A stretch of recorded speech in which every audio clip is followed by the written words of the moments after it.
lorsqu'on nous demande ce que c'est Paris, on répond toujours l'étoile, les Tuileries, le bois de Boulogne, le bois de Vincennes, les petites boutiques et les quais de la Seine. D'autres plus sérieux disent sans hésiter, c'est la petite Roquette ou bien c'est la Santé. C'est les grands boulevards, Pigalle, l'Opéra, mais ne les croyez pas. Paris, mais c'est la tour Eiffel avec sa pointe qui monte au ciel. Qu'on la trouve laide, qu'on la trouve belle, y a pas de Paris sans tour Eiffel. On la débine, on la charrie, pourtant partout ce n'est qu'un cri. Paris ne serait pas Paris sans elle. Paris, mais c'est la tour Eiffel. Il faut dire que beaucoup de Parisiens ne connaissent la tour que par leurs petits cousins, ou alors par le vieil oncle à héritage, qu'est monté à pied jusqu'au 3e étage. Ah, dit-il, c'est beau, c'est merveilleux, madame, quand on est là-haut, on peut voir tout Paname. Et le Parisien se dit, tiens, j'irai la voir demain. Paris, mais c'est la tour Eiffel avec sa pointe qui monte au ciel. Qu'on la trouve laide, qu'on la trouve belle, y a pas de Paris sans tour Eiffel. Moi je suis jamais montée là-dedans, mais j'en suis fière comme Artaban. Paris ne serait pas Paris sans elle. Paris, mais c'est la tour Eiffel. Un jour une jeune et belle américaine voulut voir Paris et les bords de la Seine. Elle visita les monuments, les musées, les grands magasins, les rues et les cafés. Mais voilà qu'un soir elle rencontra l'amour, et maintenant quand on lui demande à son tour quel est votre avis sur Paris, franchement, elle dit en rougissant, Paris, mais c'est la tour Eiffel avec sa pointe qui monte au ciel. La tour de Pise, la tour de Nesle, la tour de Londres sont bien moins belles. On est toujours sûr avec elle de monter jusqu'au 7e ciel. Paris ne serait pas Paris sans elle. Paris, mais c'est la tour Eiffel. Paris, mais c'est la tour Eiffel.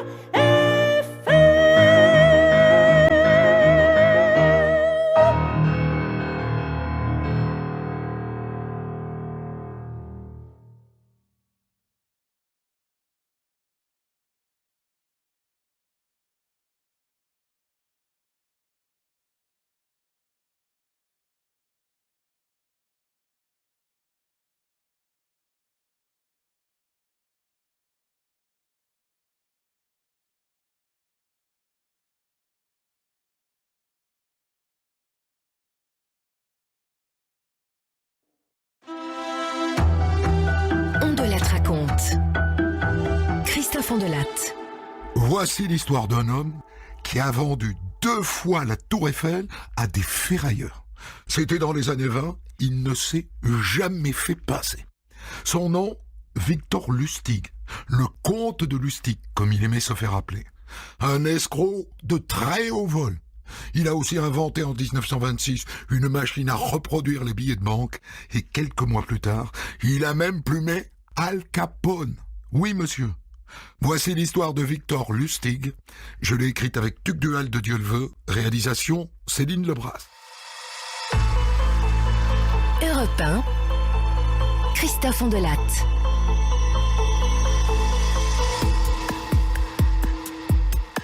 Deux ou trois mots sur notre héros, drôle de héros, avant d'entrer dans le vif du sujet. Victor Lustig naît en 1886 en Autriche-Hongrie. Fils de bourgeois, trop paresseux pour travailler et trop d'imagination pour atteindre son but par l'effort. Son père finit par l'envoyer en pension à Dresde. Il y apprend à parler couramment 5 langues, ça lui sera bien utile. Le tchèque, l'allemand, l'anglais, le français et l'italien. Et à la fin de ses études, il coupe les ponts avec sa famille et il vient s'installer à Paris.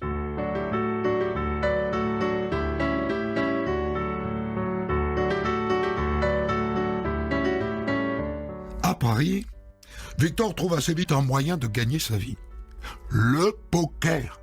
Et aussi un peu le bridge. Il en apprend tous les secrets, officiels et clandestins.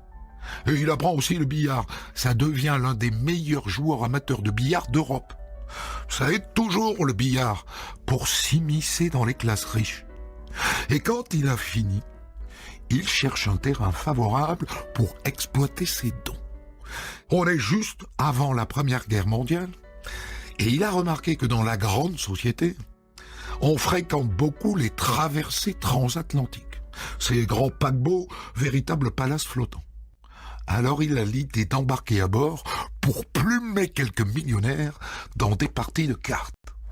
Il se met donc à faire des allers-retours Cherbourg-New York, New York-Cherbourg.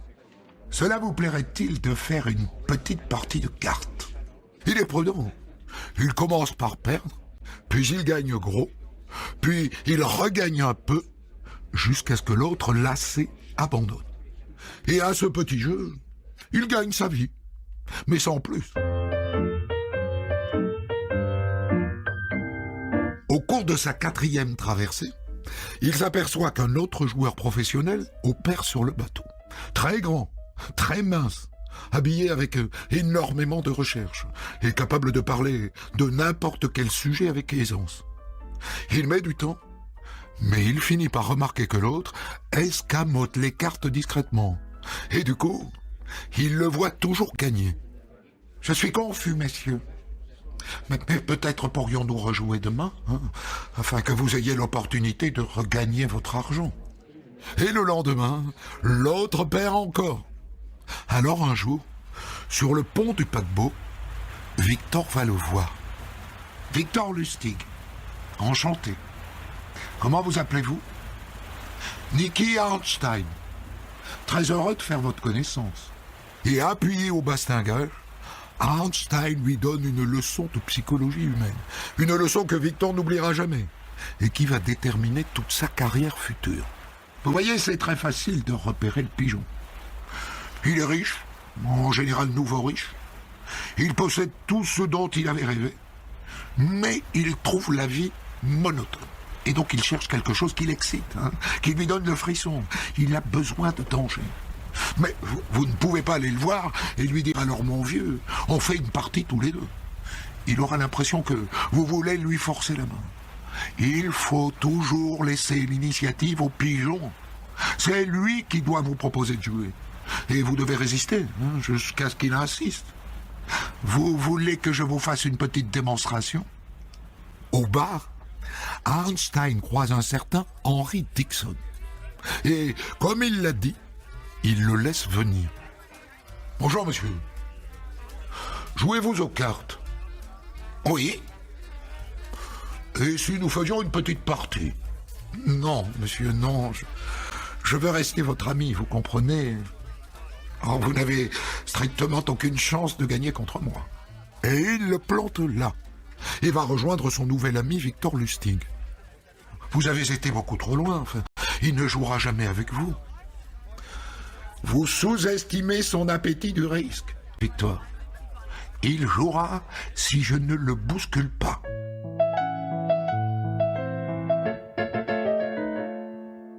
Et ça se passe comme il l'a dit. Le millionnaire perd 30 000 $ en quelques heures. Et du coup, Victor s'associe avec Arnstein. Et pendant un an, ils écument la ligne transatlantique. Et de cette expérience, Victor tire une grande leçon. La victime doit se présenter d'elle-même, avec le désir de courir un risque.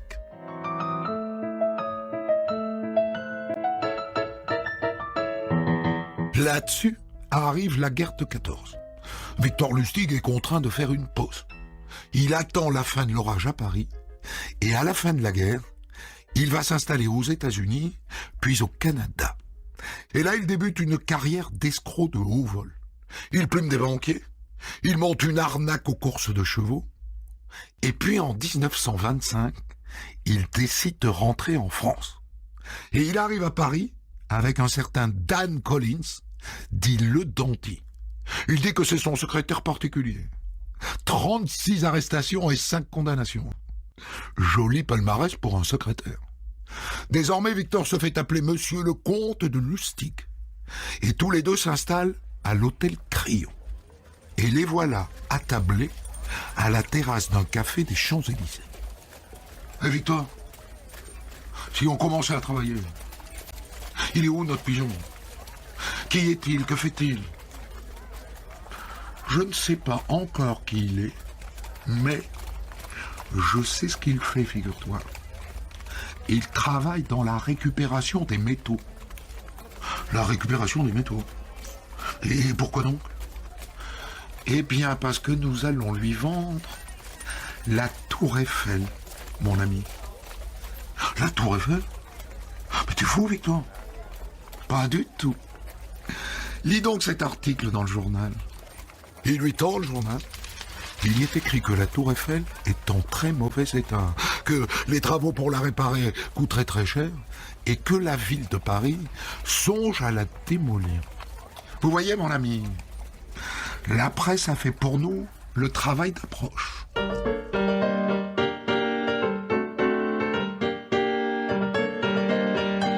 Ensuite, Victor Lustig envoie des lettres au nom de la société d'exploitation de la Tour Eiffel à 5 industriels spécialisés dans la récupération des métaux ferreux. Il leur propose un rendez-vous le lundi suivant à l'hôtel Le Crillon. Et il les reçoit dans sa suite, avec des airs de hauts fonctionnaires. Et assez vite, il choisit son pigeon. Très heureux de vous recevoir, monsieur. Comment vous appelez-vous? Poisson. Je m'appelle André Poisson. Ce sera donc lui, le pigeon. Il a un très bel appartement à Paris, une maison de campagne, une grosse voiture et un confortable compte en banque. Et les autres, les 4 autres, vont servir d'appât. Messieurs, je vous demanderai s'il vous plaît quelques instants d'attention. Je tiens d'abord à vous remercier au nom de la ville de Paris d'avoir bien voulu vous rendre à mon invitation. Et je tiens également à m'excuser de l'imprécision de la lettre que je vous ai envoyée. Vous comprendrez, quand je vous aurai dit de quoi il s'agit, qu'il était nécessaire de garder dans cette affaire une complète discrétion. Ce que j'ai à vous dire n'est connu que de mon administration, du Premier ministre et bien entendu du Président de la République, M. Gaston Doumergue. Voilà, la ville de Paris a décidé de vendre la Tour Eiffel. En face, les autres sont stupéfaits. Je me rends parfaitement compte du choc que cela vous fait. Et il en sera de même pour tous les Français. Mais vous n'êtes pas sans savoir que les coûts de réparation de la Tour Eiffel seraient trop élevés. Vous avez dû le lire dans la presse. Et donc celui d'entre vous qui sera chargé de la battre fera une bonne affaire et rendra par ailleurs un grand service à notre ville. Alors j'ai compté, poids total en fer récupérable, 7000 tonnes. En attendant, messieurs, j'ai des voitures qui vous attendent en bas et je vous propose d'aller visiter la tour. Victor s'est fabriqué de faux papiers officiels et quand ils arrivent en bas de la tour, le gardien n'y voit que du feu. Ces messieurs sont avec moi. Ils montent jusqu'à la 3e plateforme et là-haut, Victor leur fait son cinéma, il leur parle de son amour de Paris et ils sont émerveillés. Alors j'attends vos offres, sous pli scellé, mercredi prochain à mon hôtel. Et surtout, messieurs, n'oubliez pas que vous êtes dépositaire d'un secret capital. Je compte sur votre discrétion.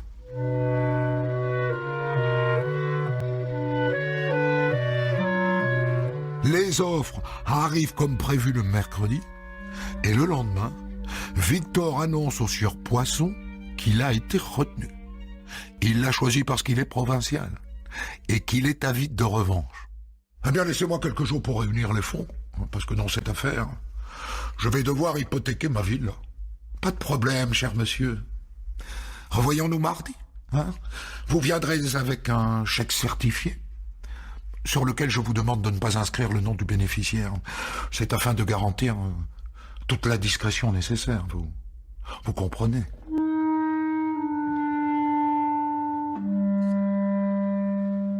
Dan Collins, le dandy, est impressionné et un peu inquiet. Moi, j'ai l'impression qu'il commence à se méfier. Il m'a demandé pourquoi tout ça se passait dans une chambre d'hôtel et pas à l'hôtel de ville. Mon bon ami, lorsqu'un homme veut vous donner son argent, rien n'est plus facile que de le convaincre qu'il doit te le donner. Tu verras. Le rendez-vous avec Monsieur Poisson est fixé le mardi à 3 heures précises. Et l'heure a son importance. Ça permettra de conclure le marché en une demi-heure et laissera encore une demi-heure pour aller toucher le chèque avant la fermeture des banques. Et après, le plan prévoit qu'ils partiront pour Vienne. Ah! Mes félicitations, Monsieur Poisson. C'est un grand jour pour vous. Portons un toast à votre succès. J'ai le contrat. Avez-vous le chèque? Oui, je l'ai. Monsieur Poisson, nous avons encore un point à régler. Il est de coutume, lorsqu'un fonctionnaire règle une affaire importante, qu'il reçoive une commission. Bien entendu payée en espèces. Ah, vous me prenez pour un novice? Je sais très bien comment on traite les affaires avec les fonctionnaires. On de la raconte, la suite du récit. Et là, Monsieur Poisson plonge sa main dans la poche et il en sort un portefeuille rempli de billets de banque. Le lendemain, Lustig et le dandy franchissent la frontière avec de faux passeports et les voilà à Vienne. Riches, très riches.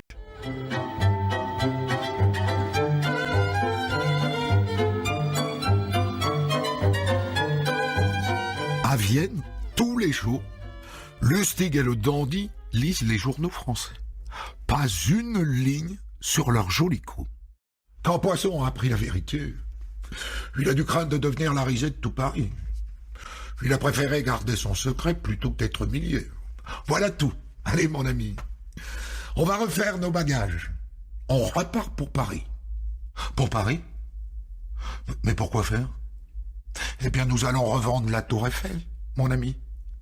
Mais enfin, on ne peut pas faire ça, on l'a déjà vendue. C'est juste.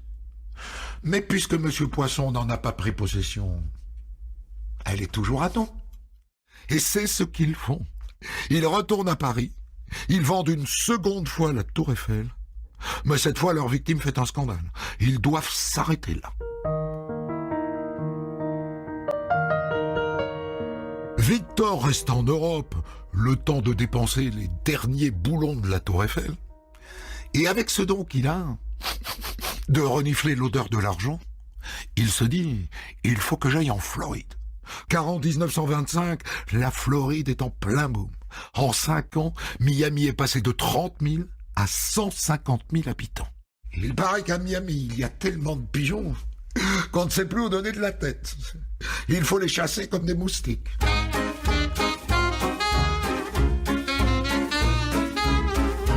Mais finalement, il ne choisit pas Miami. Il choisit Palm Beach, la perle de la Riviera américaine. Il s'installe dans l'un des plus grands hôtels et il se met à chercher un pigeon à plumer. Pas dans le gratin, pas Rockefeller. Il veut un homme qui ne fait pas partie de la bonne société et qui en souffre.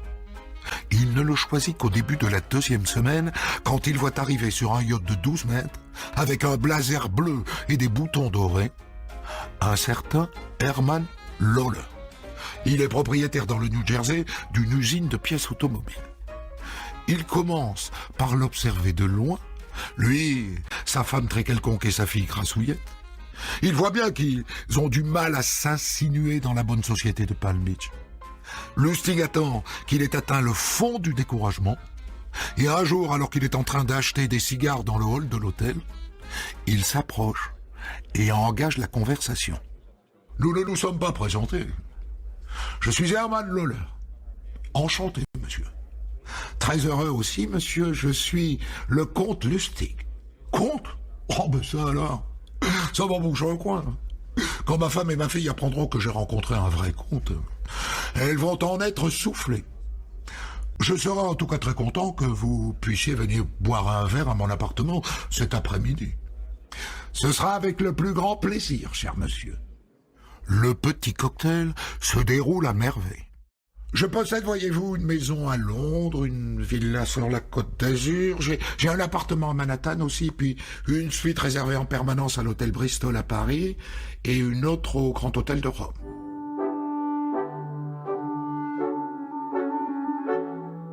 Au fil des jours, leur intimité se développe. Et Lustig se dit, il est tellement naïf que ça sera la victime parfaite du coffret roumain. Un coffret d'acajou de 75 cm² avec une série de boutons et de cadrans en cuivre qu'il a fait fabriquer par un ébéniste de New York. Et un après-midi, il commence par amorcer le pigeon. Puis-je vous demander, monsieur le comte, d'où vous tenez votre fortune? C'est-à-dire que je possède un appareil qui permet la reproduction exacte des billets de banque. C'est-à-dire que je place dans la machine, par exemple, un billet de $100, et puis une feuille de papier blanc, et il en sort 2 billets, approchez, 2 billets absolument identiques. Bon, c'est pas possible. Vous plaisantez. Ah non, absolument pas. Mais vous ne vous êtes jamais fait prendre, parce qu'au fond, vous êtes faux monnayeur. Ah, pardon, non. Je ne fabrique pas de fausses monnaies. J'en reproduis des vrais. Je ne fais de mal à personne. C'est exactement comme si une imprimerie fédérale sortait quelques billets de plus. Oh ben ça alors. Vous avez une mine d'or avec votre boîte. J'avais justement l'intention de me faire un billet de 1000 cet après-midi. Ça vous amuserait de regarder? Lustig l'emmène dans sa chambre, il tire prudemment les rideaux, et il va chercher le coffret qu'il place avec beaucoup de soin sur la table. Il sort un billet de $1000 de son portefeuille, il le glisse dans une fente, il tourne lentement un des boutons, et le billet est aspiré à l'intérieur. Et par une autre fente, il introduit un morceau de papier blanc. Alors maintenant, le billet et la feuille de papier sont donc pressés fortement l'un contre l'autre et plongés dans une composition chimique. Et c'est ce procédé de reproduction qui va prendre 6 heures. 3 heures de chaque côté.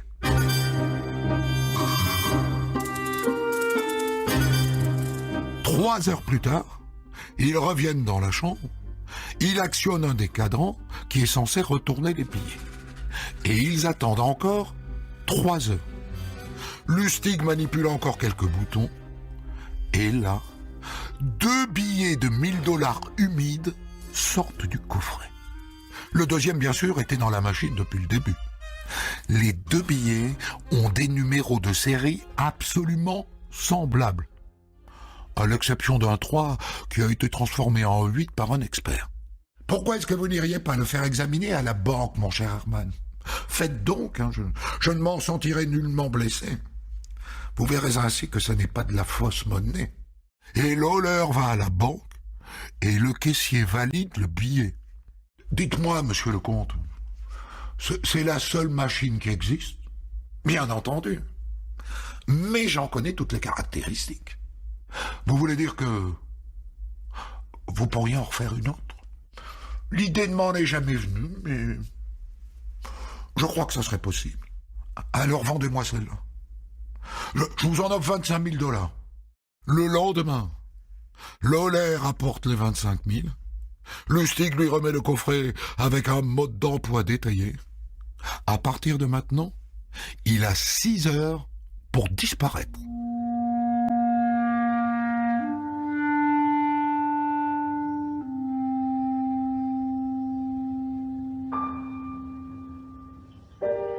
En 1926, Victor Lustig décide de remonter vers Chicago, le paradis des mauvais garçons, et surtout le territoire d'Al Capone.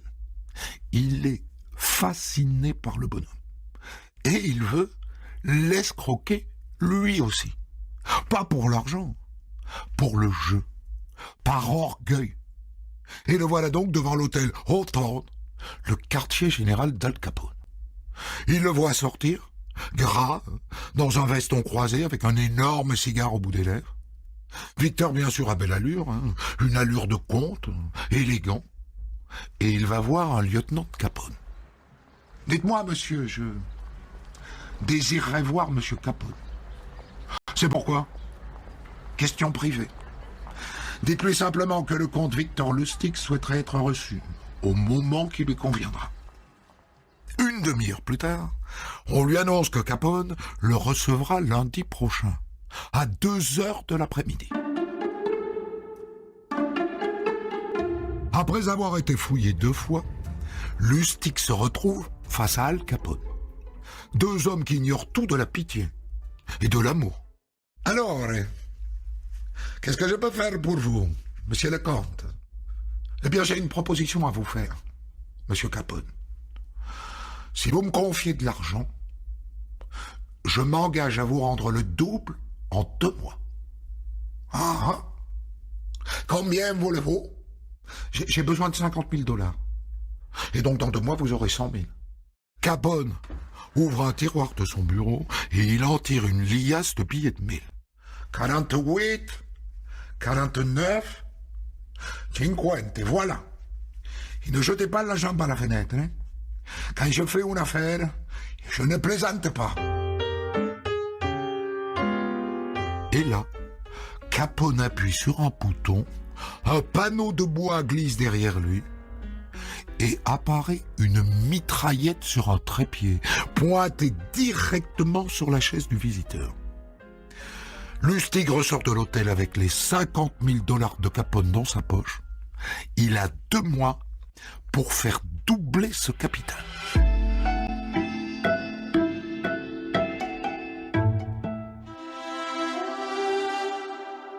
Lustig a un plan. Il se fait d'abord ouvrir un compte dans une banque et il y dépose tout l'argent. Et il disparaît de Chicago pendant 1 mois. À son retour, il se montre dans le bar où gravitent les hommes de Capone. Et un jour, l'un d'eux vient le voir. « Hé, Lustig, vous savez que le grand patron vous a fait demander ?» Lustig se fait alors conduire à l'hôtel de Capone. Et à partir de maintenant, tout dépend de ses qualités d'acteur et du dosage de crainte, de repentir et d'arrogance qu'il offrira. C'est la partie la plus difficile de son existence. Il risque sa vie. Pour rien. Pour presque rien. Pour le plaisir. Alors voilà, monsieur Capone, j'ai eu quelques ennuis, mais je n'ai pas réussi à établir les contacts que j'avais espérés. Je regrette de ne pas avoir pu vous faire gagner de l'argent, mais bien évidemment, je vous rends votre mise. Et là, il sort les billets, les 50 000 $. Capone est stupéfait. « Tu sais ce que je crois ? Je crois que tu as essayé de m'avoir. »« Oh, certainement pas. Si. Tu as voulu me prendre pour un pigeon. Et après, tout est dégonflé. Enfin, c'est simplement, monsieur Capone, que je n'ai pas pu trouver les contacts nécessaires.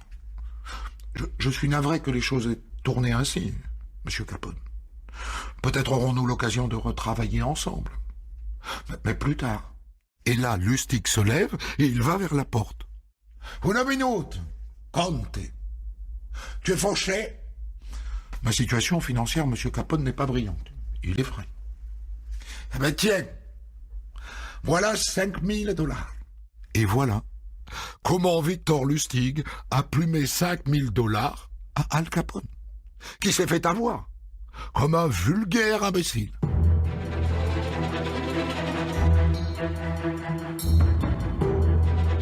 Dans les années qui suivent, Victor Lustig poursuit dans l'arnaque, il vend de fausses actions d'une mine d'or, il refait le coup du coffret roumain à un shérif, il se lance dans la fausse monnaie, il se fait arrêter 47 fois et s'en tire à chaque fois, sauf la 48e fois. Cette fois-là, il finit en prison, mais il s'évade. avant d'être repris. Le 5 décembre 1935, Lustig comparaît à New York pour avoir imprimé et écoulé 1 340 000 $ de faux billets. Et il est condamné pour la première et pour la dernière fois. 15 ans de prison, plus 5 ans pour son évasion. Et il échoue à Alcatraz, l'île-prison de la baie de San Francisco. Alcatraz, où il retrouve son vieil ami Al Capone, qui travaille à la blanchisserie. Il meurt en prison 10 ans plus tard, des suites d'une pneumonie.